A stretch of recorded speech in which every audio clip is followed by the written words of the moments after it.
Jorse, these are heady days for Crystal Palace. Not just this amazing run, but they sit second in the Premier League ahead of the games to come this evening and, of course, Super Sunday tomorrow. I mean, they were well worth that win as well. We knew it was going to be a massive test for Liverpool, and it's a test that Liverpool, at times, couldn't live with. They couldn't, and credit to Crystal Palace. We spoke about them early on in the show, and the togetherness and resilience that they show together.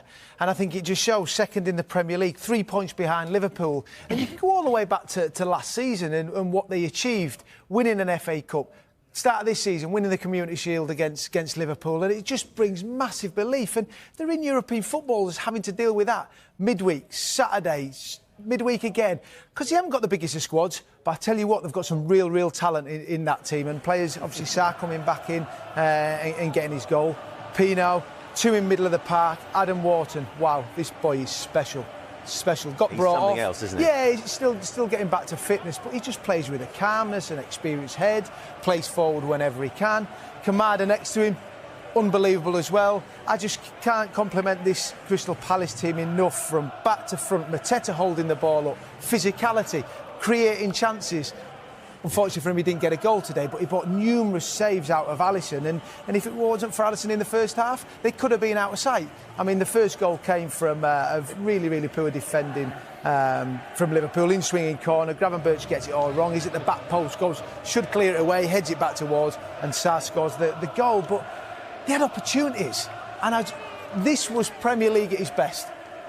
As a pundit sat here watching football on a Saturday afternoon, it doesn't get much better. Honestly, it was a great game of football, two top teams, and Liverpool chucked the kitchen sink out at the end, and just when they got back to 1-1, I thought, here we go, it's going to be one winner. But Palace kept going, 90 plus 7 minutes, they get the goal, and that's where arneslot was going mad, and those Liverpool players, because there was 6 minutes of time added on, scored 97. He can't complain about that. There's so many late goals so far this season, but that atmosphere at the end, and we know how rocking that stadium can be. But you don't often see scenes like that, where minutes after a Premier League game in September is finished, it's like a cup final. Well, you can understand why. That's I mean, Palace are unbeaten for a long time, and they wanted to keep this going. This was against a Liverpool team who'd won 5 out of 5, and people are saying, they're not quite at the level we would expect, and I would agree with that. I mean, his team selection, arneslot, would be questionable in my opinion.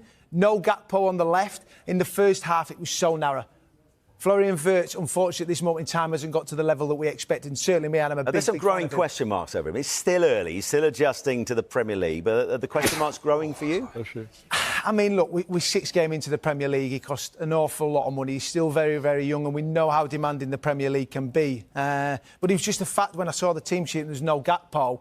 They were so tight. It was so compact. And it was pretty easy for Crystal Palace to get down that right-hand side under Muniz, and he had an opportunity. Alisson again. Crystal Palace, second in the Premier League. Well done, you guys. And how would you assess overall Isak this afternoon? Gets his first Premier League start. Overall disappointing?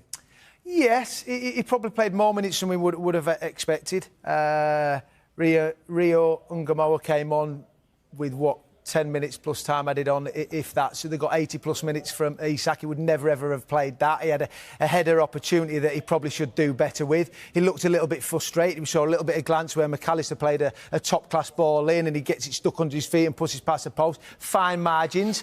He's still got to find connections with his teammates, but I'm taking nothing away from this Crystal Palace team. They were absolutely sensational today. Galatasaray away in the Champions League next week. It's Chelsea away, then Manchester United at home in the Premier League. Listen, it's their first defeat of the season. They had a wonderful start. A lot of people felt that at some point those late goals and being less than convincing that the luck would run out at some point. Nothing to worry about at the moment. But in terms of things he needs to fix, in terms of getting all these amazing parts functioning at their very best, what's his biggest area of concern right now?